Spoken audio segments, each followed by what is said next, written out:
Hello guys, ఎలా ఉన్నారు? Welcome to Anil moto vlogs. ఈ వీడియోలో బైక్ యొక్క పార్ట్స్ని ఎలా తక్కువ ఖర్చులో లూబ్రికేట్ చేసుకోవచ్చు అండ్ చైన్ స్ప్రేని ఎలా వాడాలో కూడా చూపిస్తా. అసలు బైక్ని లూబ్రికేట్ చేయడానికి ఏ ఆయిల్ని వాడాలో కూడా చెప్తా. అందుకోసం వీడియోని అయితే చివరి వరకు స్కిప్ చేయకుండా అయితే చూడండి అండ్ ఛానల్ని కూడా సబ్స్క్రైబ్ చేసుకోవడం మర్చిపోవద్దు. ముందుగా చైన్ని నీట్గా క్లీన్ చేయాలి. అలాగే ఒకవేళ కావాలనుకుంటే చైన్ క్లీనర్ ఉంటే కనుక చైన్ క్లీనర్తో క్లీన్ చేస్తే ఇంకా నీట్గా అయితే చాలా ఈజీగా అయితే అయిపోతుంది. ఇన్ కేస్ చైన్ క్లీనర్ కనుక లేకపోయినట్టయితే ఒక పాడైన టూత్ బ్రష్ సాయంతో కొంచెం షాంపూ వాటర్తో కలిపి క్లీన్ చేసి చైన్పై ఉన్న డస్ట్ అంతటిని అండ్ జిడ్డును కూడా కంప్లీట్గా రిమూవ్ అయితే చేసేయండి. ఇలా రిమూవ్ చేశాక చైన్పై చైన్ లూబ్ స్ప్రేని అయితే అప్లై చేయండి. నేనైతే బైక్ని రన్నింగ్లో ఉండగానే చేస్తున్నా. ఇలా మీరు చేయొద్దు, నార్మల్గా స్ప్రే చేయండి చాలు. ఇలా చైన్ స్ప్రేని అప్లై చేయడం ద్వారా చైన్ స్మూత్నెస్ అయితే పెరుగుతుంది. చైన్ స్మూత్గా రన్ అవుతుంది, రస్ట్ పట్టదు. బైక్ ఇంజిన్పై ఎక్కువ ప్రెజర్ కూడా ఉండదు. నాయిస్ లాంటివి ఏమైనా కనుక వస్తూ ఉంటే కనుక అది కూడా ఆగిపోయిద్ది. చైన్ అనేది ఎక్కువ రోజులు మండుతుంది, అంటే ఎక్కువ కాలం వస్తుంది. ఇలా ఎవ్రీ 1000 కిలోమీటర్స్కి ఒకసారి చేస్తూ ఉండేది. ఇక నెక్స్ట్ బైక్లోని కొన్ని పార్ట్స్ని ఎలా లూబ్రికేట్ చేయాలి అన్నది కూడా లూబ్రికేట్ చేసి అయితే చూపిస్తా. ఇక దీనికోసం చైన్ లూబ్ స్ప్రేని పక్కన పెట్టేసేయండి. నార్మల్గా మన ఇంట్లోని సైకిల్కి యూజ్ చేసే లేదా కుట్టు మిషన్ ఉంటే కనుక కుట్టు మిషన్కి యూజ్ చేసే ఆయిల్ని అయితే తీసుకోండి.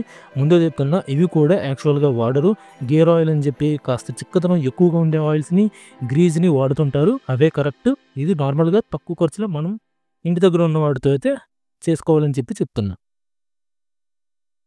నేనైతే ఇలా కుట్టు మిషన్కి వాడే ఆయిల్ని యూజ్ చేసి చేద్దామని చెప్పి ఇలా చేస్తున్నా. మీరు వీడియోలో చూస్తున్నట్లుగా జస్ట్ 1 or 2 డ్రాప్స్ మాత్రమే వీడియోలో చూపించిన విధంగా చూపించే అన్ని పార్ట్స్లో కూడా వేసేయచ్చు. కాకపోతే వేసే ముందు మీ బైక్ని బాగా వాష్ చేసి ఈ పార్ట్స్లలో ఇసుక గట్ర లేకుండా అయితే చూసుకోవాలి. ఇలా 1 or 2 డ్రాప్స్ వేశాక వాటిని కదపండి, అంటే యూజ్ చేయండి. చాలా స్మూత్గా వర్క్ అవుతున్నట్టు అనిపిస్తుంది, వర్క్ అవుతాయి కూడా. మీ బైక్ లాక్ పెట్రోల్ ట్యాంక్ లాక్లకు కూడా వేయచ్చు. కాకుంటే పెట్రోల్ ట్యాంక్ లాక్ వేసుకునేటప్పుడు మాత్రం జాగ్రత్త, ట్యాంక్ లోపలికి ఈ ఆయిల్ అనేది వెళ్లకుండా చూసుకోండి.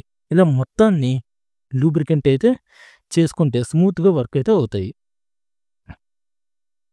కానీ ఒకటి, ఇలా కుట్టు మిషన్ ఆయిల్ యూజ్ చేయడం వల్ల కాస్త డస్ట్ని అట్రాక్ట్ చేస్తున్నట్లు అయితే అవుతుంది. అంటే ఆ పార్ట్స్కి డస్ట్ అనేది ఎక్కువగా అట్రాక్ట్ అయ్యి కొన్ని రోజులుగా డస్ట్ అయితే కనిపిస్తుంది. అదైతే ముందే చెప్తున్నా. అండ్ ఎప్పుడు కూడా బైక్ చైన్కి మాత్రం ఇప్పుడు యూజ్ చేసిన ఇలాంటి ఆయిల్స్ని, ఏ ఆయిల్స్ని కూడా యూజ్ చేయకూడదు. కేవలం లూబ్రికెంట్స్ మాత్రమే యూజ్ చేయాలి, గుర్తుపెట్టుకోండి. ఇలా వీడియోలో చూపించిన వాటికి మాత్రం ఈ ఆయిల్ని అయితే యూజ్ చేసుకోవచ్చు.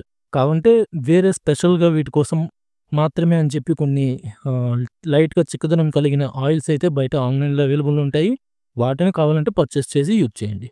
చూద్దాం, ఫస్ట్ టైం చేశా కదా ఎలా ఉంటుందో. ఇక ఇదిగా ఈరోజు వీడియో. మరిన్ని వీడియోస్తో మళ్ళీ ముందుకు వస్తా. కానీ అంతకంటే ముందు యూట్యూబ్కి కాస్త కొత్త గురు, సబ్స్క్రైబ్ చేసి సపోర్ట్ చేయొచ్చు కదా. Thanks for watching. జై హింద్, జై శ్రీరామ్. అండ్ N150 మన ఛానల్లో చాలా మంచి వీడియోస్ అయితే జెన్యూన్గా, ఎందుకంటే నా బైక్ అదే కాబట్టి, సో దానిపైన రివ్యూల నుంచి ప్రతి ఒక్క ప్రాబ్లమ్స్, నెగిటివ్స్, పాజిటివ్స్ అన్నిటి గురించి కూడా ఉంటుంది. ఒకసారి ఛానల్లోకి అయితే వెళ్ళి చూడండి. Thank you.